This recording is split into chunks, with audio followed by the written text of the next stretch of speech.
시간 오늘 말씀 함께 나누도록 하겠습니다. 오늘은 다니엘서 1장 1절부터 7절 말씀. 오늘부터요 다니엘서를 한번 나눠 보려고 합니다. 그래서 오늘은 그 첫 시간으로 1장 1절부터 7절 말씀까지 한 절씩 교독하시고요. 마지막 절은 함께 읽도록 하겠습니다. 네. 제가 1절 읽겠습니다. 유다 왕 여호야김이 다스린 지 3년이 되는 해에 바벨론 왕 느부갓네살이 예루살렘에 이르러 성을 에워쌌더니 주께서 유다 왕 여호야김과 하나님의 전 그릇 얼마를 그의 손에 넘기심에 그가 그것을 가지고 신할 땅 자기 신들의 신전에 가져다가 그 신들의 보물 창고에 두었더라. 왕이 환관장 아스부나스에게 말하여 이스라엘 자손 중에 왕족과 귀족 몇 사람 곧 흠이 없고 용모가 아름다우며 모든 지혜를 통찰하며 지식에 통달하며 학문에 익숙하여 왕궁에 설만한 소년들을 데려오게 하였고 그들에게 갈대아 사람의 학문과 언어를 가르치게 하였고 또 왕이 지정하여 그들에게 왕의 음식과 그가 마시는 포도주에서 날마다 쓸 것을 주어 3년을 기르게 하였으니 그 후에 그들은 왕 앞에 서게 될 것이더라. 그들 가운데에 유다 자손 곧 다니엘과 하나냐와 미사엘과 아사랴가 있었더니 함께 읽겠습니다. 환관장이 그들의 이름을 고쳐 다니엘은 벨드사살이라 하고 하나냐는 사드락이라 하고 미사엘은 메삭이라 하고 아사랴는 아벳느고라 하였더라. 아멘. 정말 좋은 날씨는 아니었죠. 이번 주에 참 날씨가 궂은 날씨였는데 이렇게 또 건강한 모습으로 다시 뵙게 돼서 너무나 반갑습니다. 오늘부터 이제 말씀드렸던 것처럼 이제 다니엘서 말씀을 함께 나눠 보려고 하는데요. 여러분들은 다니엘 하면 뭐가 가장 먼저 생각이 나시나요? 다니엘. 네. 다니엘 하면 뭐가 가장 먼저 생각이 나시나요? 생각나는 거 없으신가요? 네. 아마 많은 생각이 들 겁니다. 이름 중에서도 다니엘이 들어간 이름이 참 많고요. 강다니엘이라든지, 우리 세대에서는 다니엘 헨이라든지, 그런 사람들이 있고, 우리 성경학교 때나 아니면 주일학교 때 아마 다니엘과 관련된 그런 말씀들을 참 많이 들으셨을 줄로 압니다. 뜻을 정한 다니엘, 왕의 꿈을 해석해준 그런 다니엘의 모습들, 그리고 또한 사자굴에서 던짐을 받은 그런 모습, 그리고 굳이 다니엘은 아니지만 다니엘의 세 친구가 그리 아니하실지라도 라는 그러한 고백의 말씀들, 아마 그 다니엘서 하면 아마 많은 그런 생각이 들었고, 우리가 어렸을 때부터 교회를 어렸을 때부터 다니신 분들은 아마 어렸을 때부터 다니엘에 대한 이야기들을 참 많이 들었고, 다니엘 하면 참 친근한 그러한 인물이 아닐까 합니다. 그래서 오늘부터 이제 다니엘서를 이제 차근차근 한번 살펴보려고 하는데요.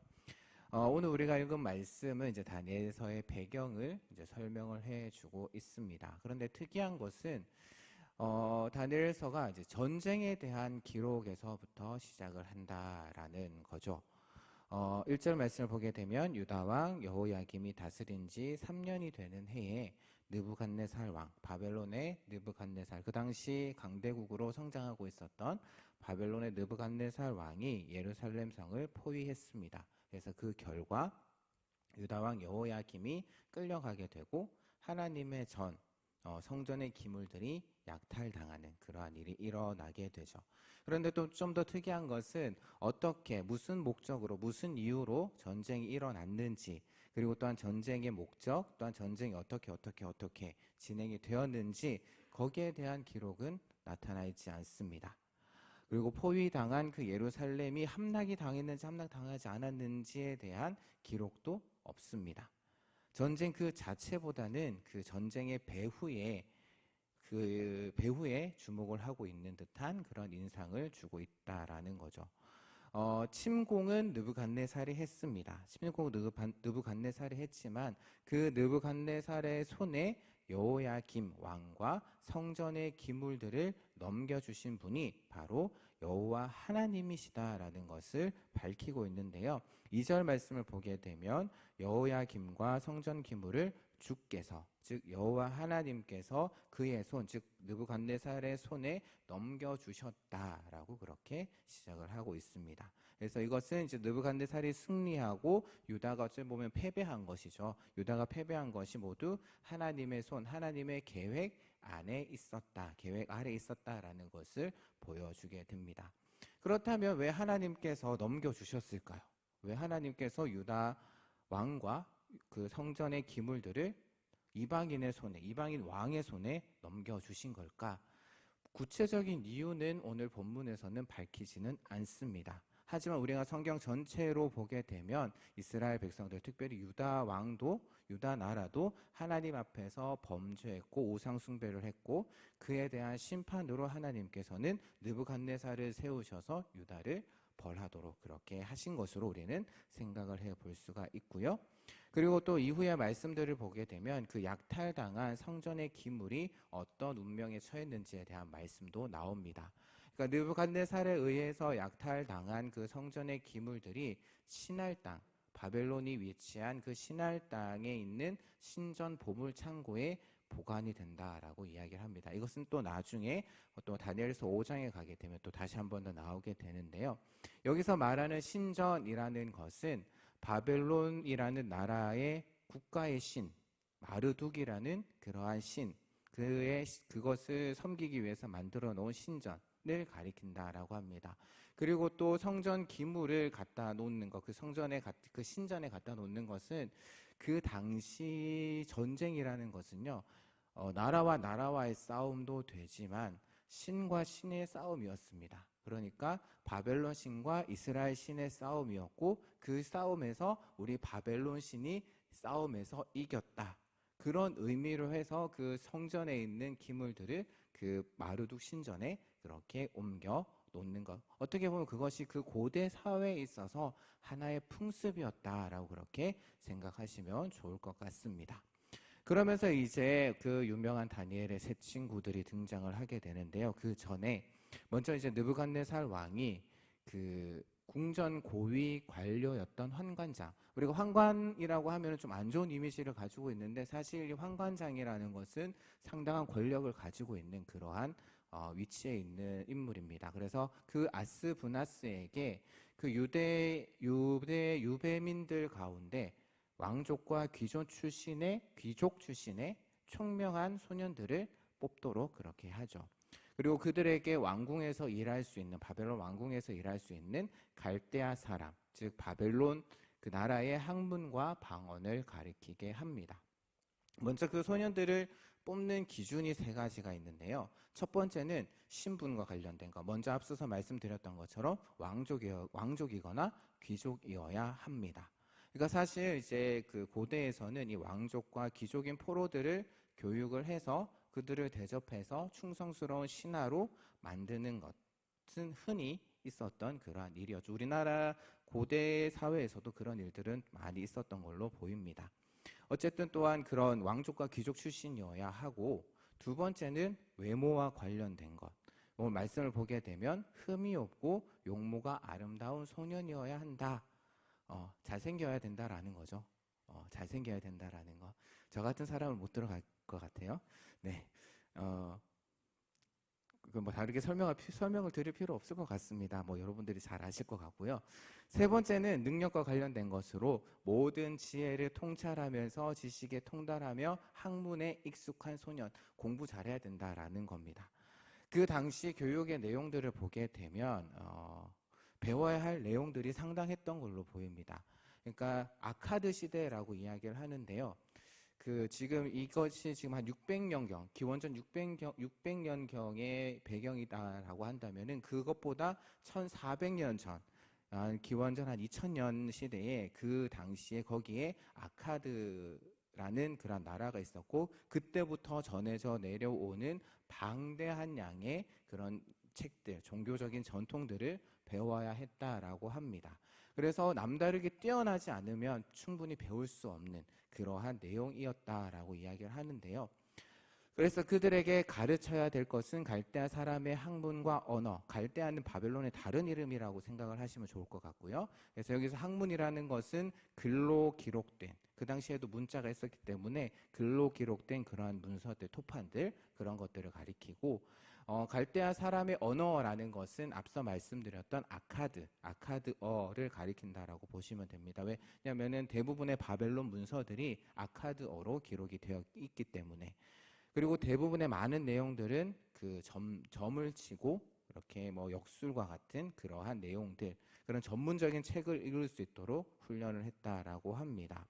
그래서 이제 이후에 1장 20절 말씀을 보게 되면 이 다니엘의 세 친구들이 배웠던 내용이 그 바로 바벨론의 박수와 술객들로부터 배웠다. 우리가 박수, 술객이라고 하면 그냥 점치는 사람이라고 그렇게 생각하기 쉬운데 이 당시에는 아주 고급 학문이었고 아주 중요한 그러한 최첨단의 학문이었다라고 이렇게 생각을 하시면 좋을 것 같습니다.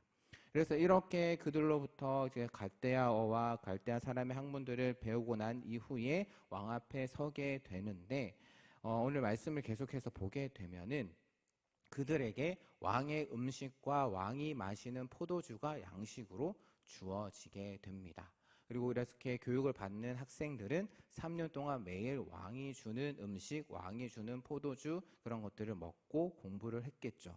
왕이 주는 음식이니까, 왕이 주는 포도주니까 얼마나 고급진 그러한 음식과 포도주를 주었겠습니까? 그런데 여기서 우리가 한 가지 또 생각을 해봐야 될 것은 뭐냐면은 왕이 신하들에게 음식을 나눠주고 또 같이 함께 음식을 먹는다. 거기에는 한 가지 의도가 있다라는 겁니다. 그것은 왕이 신하에게 음식을 나눠주는 것은 신하를 자신에게로 복속시키겠다라는. 그러니까 왕이 주는 음식을 먹는 사람은 왕에게 신하로서 충성을 다해야 하는 그런 의무가 주어진다라는 것을 우리가 생각해 볼 필요가 있고요. 그래서 이후에 말씀을 보게 되면 다니엘과 세 친구들이 왕이 주는 음식을 거부를 하게 되죠. 그 우리가 다음번에 한번 살펴보려고 하는데 왕이 주는 음식을 거부하는 이유와도 연결이 됩니다. 이렇게 이제 앞서 3년 동안 또한 교육을 받는다라고 말씀을 드렸는데 사실 이 다니엘과 세 친구들은 유대 사람이잖아요. 그러면 히브리어를 배웠을 텐데 새로운 언어, 아카드어라는 것을 배워야 되는데 그걸 모르는 사람이 그 아카드어를 배워서 바벨론의 그런 광대한 학문을 익히기에는 너무나도 3년이라는 시간은 너무나도 짧습니다. 여러분들이 영어를 공부해서 아니면 영어 말고 다른 언어를 공부를 해서 그 나라의 전문적인 책을 보기 위해서 3년이라는 시간이 충분하신가요? 3년이라는 시간이 충분하신가요? 아니요, 절대로 그렇지 않습니다. 저도 히브리어, 헬라어를 배우는데 3년이라는 시간 동안 헬라어, 히브리어를 배워도 모르겠어요.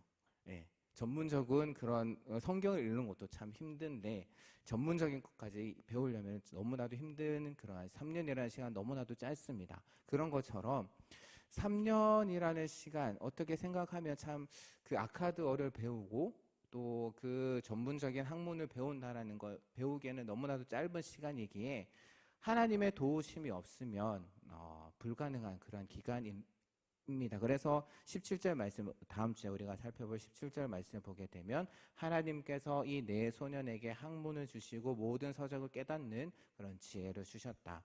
그렇게 해야만 가능한 일이 아닐까 합니다. 그래서 우리가 뭐 다니엘 교육이라는 이야기도 여기서 근거해서 나오게 되었는데요.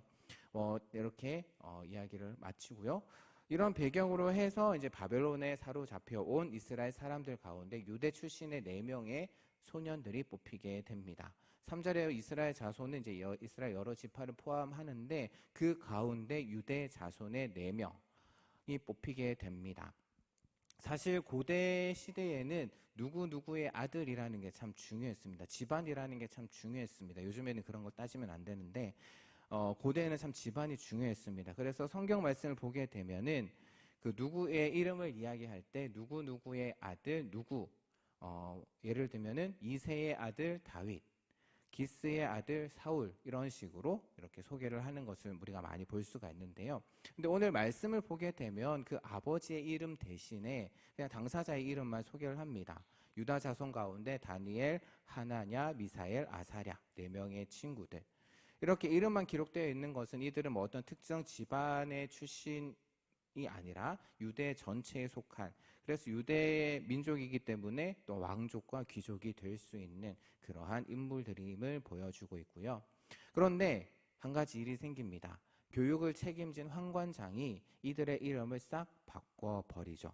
벨드사살, 사드락, 메삭, 아벳느고라는 이름으로 싹 바꿔버립니다. 아마도 바벨론 이제 왕궁에서 일을 해야 되기 때문에 바벨론 사람들에게 조금은 익숙한 그러한 이름을 붙인 것으로 보입니다. 또 다르게 생각하면은 이들의 이름을 바꾸는 것은, 이들의 이름이 바뀐 것은 이제 그들이 바벨론 왕의 바벨론 권력을 따라야 한다라는 그러한 어떻게 보면 포로민의 슬픔, 아픔들을 보여주는 것이 아닐까. 그러니까 이들이 바벨론 왕궁에서 수준 높은 그 당시 최첨단을 살리는 그러한 학문을 교육받고 있었지만 자기의 이름도 마음대로 쓰지 못하고 주장할 수 없는 피정복민의 그런 모습들. 아마 우리나라가 일제 강점기 시대에 우리가 창씨 개명을 해야 했던 그러한 상황과 비슷한 상황이 아닐까 합니다. 그런데 여기서 특이한 점은 무엇이냐면은 왕의 음식을 먹는 거에 대해서는 거부를 했습니다. 우리가 다음번에 살펴볼 텐데 왕의 음식을 먹는 것에 대해서는 거부를 하지만 자신들의 이름을 바꾸는 것에 대해서는, 그것도 이방인의 이름으로 바꾸는 거에 대해서는 그렇게 달리 반응을 하지 않고 그대로 받아들이는 것 같다라는 거죠. 그래서 3장 말씀도 보게 되면 이들을 하나냐, 미사엘, 아사랴로 소개하기보다는 사드락, 메삭, 아벳느고라고 그렇게 바벨론식 이름으로 사용을 하고 있는 것을 볼 수가 있습니다.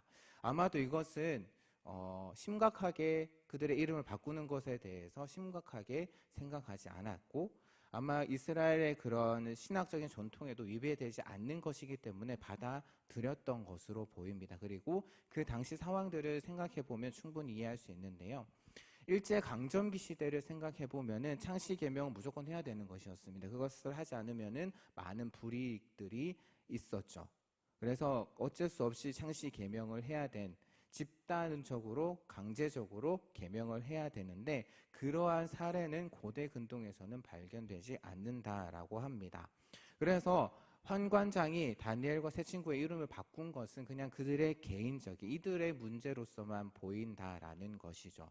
그리고 유배지의 이스라엘 사람들이 개인적인 결정에 따라서 특별히 이방인 가운데 정치적으로나 또한 그들 가운데 함께 하기 위해서 이방인식으로 이름을 바꾼 예들은 성경에서도 충분히 많이 보여집니다. 그 대표적인 경우로 그 제2 성전을 완공한 사람이 스룹바벨이라는 사람이 나옵니다. 아마 다음 이렇게 에스라서나 읽어보시게 되면 스룹바벨이라는 이름이 나오는데, 그 스룹바벨이라는 이름의 뜻은 뭐냐면은 바벨론의 싹이라는 그러한 의미를 가지고 있고요.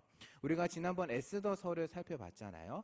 에스더서를 살펴봤는데 그 대표적인 인물이 모르드게였습니다. 모르드게라는 말의 의미는 뭐냐면은 마르둑, 그러니까 앞서서 말씀드렸던 것처럼 바벨론이 섬기던 신이었죠. 그 마르둑의 숭배자라는 그러한 의미를 가지고 있는 이름이 모르드게였습니다.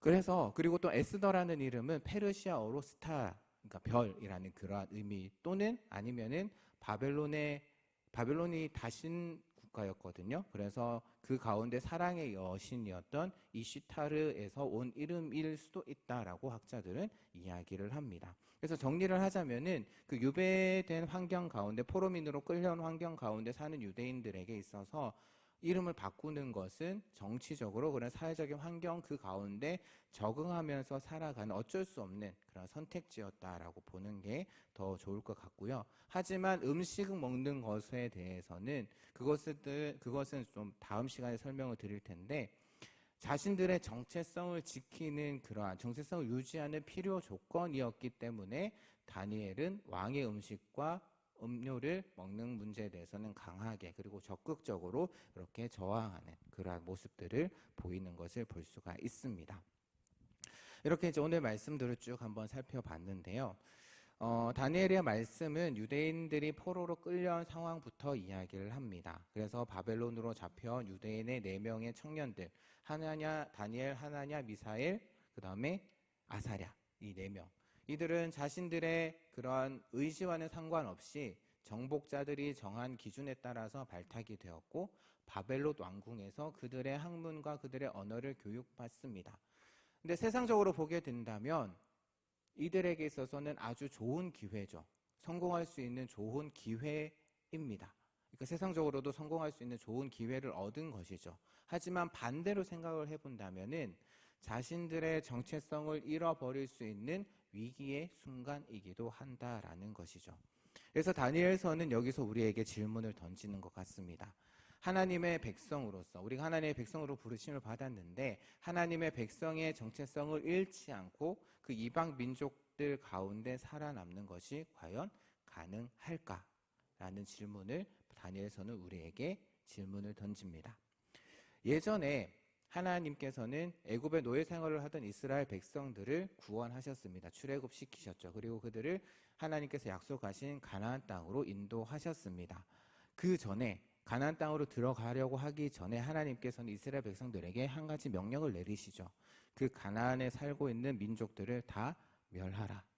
어찌 보면 좀 끔찍한 명령입니다. 사랑의 하나님께서 어떻게 그렇게 사람들을 다 죽이라고 할 수 있느냐? 끔찍한 명령을 그렇게 내릴 수 있느냐? 사랑의 하나님이 어떻게 그럴 수 있느냐라고 생각할지 모르겠지만 그 명령은 그 하나님의 백성을 보호하기 위한 하나의 명령이다라고 보면 좋을 것 같습니다. 그러니까 거기에 이제 가나안 백성, 이스라엘 백성들이 들어가서 살게 될 땅에 이방 민족들을 남겨두게 되면 그들로 인해서 하나님의 백성이 이스라엘 백성들이 물들 수 있기 때문에 그들과 함께 살면서 그들이 하나님을 떠날 수 있기 때문에 하나님 백성의 정체성으로 살도록 하기 위해서 하나님께서는 멸하라라고 그렇게 명령을 내리신 것이죠. 그런데 이스라엘의 역사를 보게 되면 이스라엘 백성들은 그 명령을 지키지 않습니다. 오히려 가나안 땅에 살던 민족들을 그대로 살려두고 그들과 함께 살아가는 그러한 모습을 우리가 역사 가운데 볼 수가 있습니다. 그러니까 그래서 나중 이후의 기록들을 보게 되면 하나님의 정체성을 하나님 백성으로서의 정체성을 잃어버리고 세상 사람들과 같은 그런 모습으로 다름없는 그런 모습으로 살아가는 유목민 생활을 했었잖아요. 그리고 떠돌이 생활을 했었잖아요. 이스라엘 백성들이. 그런데 그러한 그들이 가나안 땅에서 들어갔을 때 그 가나안 문화를 보게 되니까 정말 신세계가 열린 거죠. 그래서 그들에게 넘어가 버린 겁니다. 마음이 그들에게 빼앗겨 버려가지고 결국에는 이스라엘 백성들이 가나안 사람들과 같이 어울리게 되는, 그래서 바알도 섬기게 되고 아세라도 섬기게 되고 그들의 문화대로 그들과 함께 살아가는 그러한 모습. 그래서 이런 점들 때문에 과연 하나님의 백성들이 지금 하나님의 백성의 정체성을 지키면서 이방 민족들 가운데 지금 바벨론이라는 그 상황 가운데 살아가는 것이 과연 가능할까? 하나님의 백성의 정체성을 지키면서 살아가는 것이 과연 가능할까라는 질문을 다니엘서는 우리에게 던져주고 있다라고. 그리고 그런 가운데 살아가기 위해서 우리에게 필요한 것이 무엇일까라는 것을 다니엘서는 우리에게 질문을 던지고 있다라는 겁니다. 그래서 이 질문은 또한 우리 자신들에게 또한 해봐야 될 질문이죠. 어떻게 보면 우리는 다니엘과 새 친구들과 같은 그러한 상황 가운데, 환경 가운데 우리는 살아가고 있다라는 겁니다. 우리 눈으로 보았을 때 정말 우리가 살아가고 있는 세상은 정말 화려한 세상들입니다. 세상의 학문과 문화는 정말 나날이 발전을 거듭하면서 정말 뛰어난 그러한 상황 가운데 있죠. 거기에 비하면 교회는 좀 많이 뒤처져도 한참 뒤처진 듯한 그러한 모습인 것 같습니다. 그래서 이러한 시대에 하나님의 백성으로 살아가는 것보다는 그냥 세상의 학문을 배우고 세상의 문화를 즐기면서 누리면서 살아가는 것이 어찌 보면 더 좋아 보이죠. 우리 눈에 더 좋아 보입니다. 그렇게 하지 않으면 그냥 세상이 뒤처지는 것 같고 그들과 어울리지 않으면 세상에서 살아갈 수 없을 것만 같은 그러한 느낌, 그러한 마음들이 들 때가 많이 있다라는 것이죠. 예전에 뭐 메타버스라는지 아니면 AI라는 말이 유행했던 때가 있었고 요즘에는 챗 GTP 많이 들어보셨을 겁니다. 그거에 나와서 조금 우리를 놀라게 하면서 뭐 윤리적인 문제라든지 여러 가지 이야기들이 나오고 있는 상황인데요. 그런 환경 가운데 우리가 어떻게 살아가야 할지를 우리가 늘 고민하면서 과연 그런 환경 가운데 우리가 뒤처지지 않고 하나님의 백성답게 어떻게 살아갈 수 있을까를 우리는 늘 고민하며 살아가야 합니다. 그런데 그러다 보면은 세상 문화에 물들어서 세상 사람들과 같은 모습으로 세상과 타협하면서 어느 순간에 살고 있는 그런 우리들의 모습들을 보게 됩니다. 하나님의 백성으로서 부르심을 받았음에도 불구하고 세상 사람들과 어울리다 보면 세상 환경 가운데 그렇게 살아가다 보면 가랑비에 옷 젖듯이 우리의 마음은 어느 순간 세상 사람들과 같은 모습으로 살아가고 있다. 그러면서 우리에게 또 스스로 질문이 들죠. 내가 정말 하나님의 백성이 맞나? 내가 정말 구원받은 게 맞나? 라는 그러한 질문을 할 때도 있는 것이 사실입니다. 한 가지 상황을 말씀드려 볼게요. 여러분들 질문에 답을 해보시기를 바랍니다. 여러분이 제약회사에 있다라고 한번 생각을 해보실게요. 그것도 중요한 자리입니다. 품질 관리 검사관으로 여러분들이 근무하고 있다라고 한번 생각을 해보실게요. 그러면서 한 가족의 생계를 책임져야 하는, 내가 회사를 다님으로 인해서 내 가정이 살아갈 수 있는 그러한 상황입니다. 그런데 그렇게 일을 하고 있던 어느 날 제품 생산 과정에서 제품이 오염이 되어서 검사를 통과할 수 없는 그러한 상황이 생겼습니다. 그래서 상사에게 보고를 했죠. 그래서 상사는 그 보고를 받고 그 제품을 다 폐기하고 재생산하는 비용이 얼마인지 계산한 후에 그 비용이 너무 많이 들 것 같으니까 그냥 그 제품을 그냥 그대로 출하하라라고 그렇게 명령 내렸습니다. 그 제품이 오염되었음에도 검사 완료에 사인하라라는 지시를 내린 거죠. 왜냐하면은 그 사인이 있어야지만 제품 출하가 가능하기 때문에. 만약에 여러분들이 이런 상황 가운데 있다라고 한다면 여러분들은 어떻게 하시겠습니까? 상사의 지시대로 사인을 하시겠습니까? 아니면 신앙의 양심을 걸고 마음의 양심을 걸고 사인을 거절하시겠습니까? 여러분들은 어떻게 하실까요? 그래서 이제 아마 많이 고민이 되실 거예요. 많이 고민이 되시고 이렇게 머뭇거리고 있을 때에 이제는 이제 회사 사장님이 찾아왔습니다. 회사 사장님이 찾아와서 며칠의 시간을 줄 테니까 사인을 해라. 사인하지 않으면 해고시키겠다. 이렇게 압박도 들어옵니다. 그러면 여러분들은 어떤 결정을 하실 건가요? 참 쉽지 않은 결정인 것 같습니다. 그냥 나 혼자 사는 거라면 에이 더러워라. 그냥 때리치고 말 텐데 나 외에는 생계 수단이 없다라고 한다면, 가정이 살 수 없다라고 한다면 정말 많이 고민이 될 겁니다. 그래서 타협을 할 것인가, 신앙의 양심을 지킬 것인가. 세상이 거짓을 강요하는 상황에서 신앙의 양심을 지켜서 자신을 더럽히지 않고 살 수 있을까? 그런 대가를 치를 만큼 그리스도인으로서의 정체성을 지키는 것이 과연 가치가 있을까? 이런 상황 외에도 세상은 하나님의 백성들이 세상과 타협하면서 살도록 강요를 합니다. 그런 압박의 요인들은 여러 가지가 있죠. 앞에 A처럼 상사일 수도 있고요. 아니면은 재정적인 압박일 수도 있고요. 아니면 경쟁자의 압박일 수도 있고요. 아니면 내 가장 가까운 친구, 친척, 그리고 주변 이웃들의 압박일 수도 있지만 성공하고 싶은, 또한 다른 사람들에게 인정받고 싶은 내 안에 있는 욕심도 아마 한몫을 하지 않을까라는 생각을 해보게 됩니다. 그래서 바벨론과 같은 그런 세상 한가운데서 정말 하나님의 백성으로서 하나님이 원하시는 거룩함을 지키고 정체성을 지키고 살기에는 너무나도 힘든 시대를 우리가 살아가고 있다라는 것이죠. 거룩한 모습으로 살아야 하는 것을 알면도 불구하고 내 모습을 보면, 그렇지 못한 내 모습을 보면 참 하나님 앞에 부끄럽기도 합니다.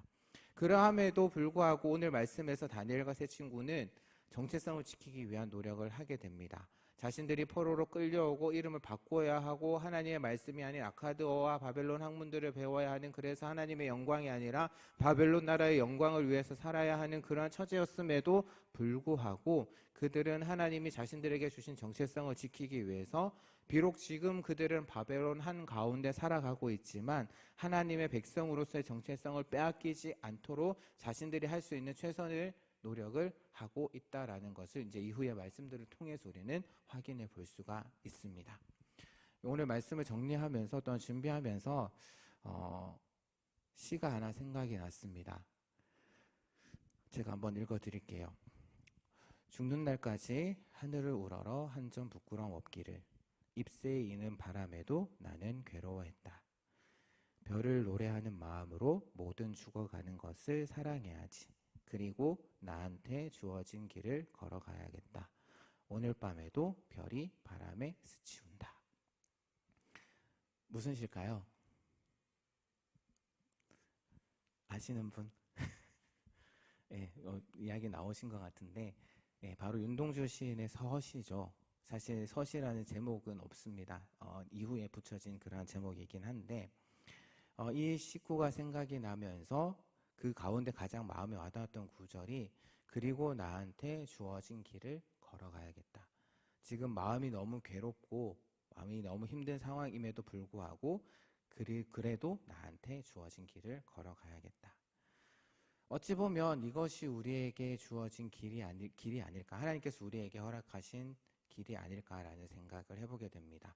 바벨론 한가운데서 그리스도인이라는 정체성을 지키고 살아가야 하는 그 길, 그것이 하나님께서 우리에게 주신 길, 나에게 주어진 길이 아닐까. 비록 지금 내 삶의 모습이 좀 부끄럽긴 하지만 하나님이 나에게 주신 정체성대로 살지 못해서 윤동주 시인처럼 잎새에 이는 바람에도 괴로워하지만 그럼에도 우리는 우리에게 주어진 길을 걸어가야 하겠죠.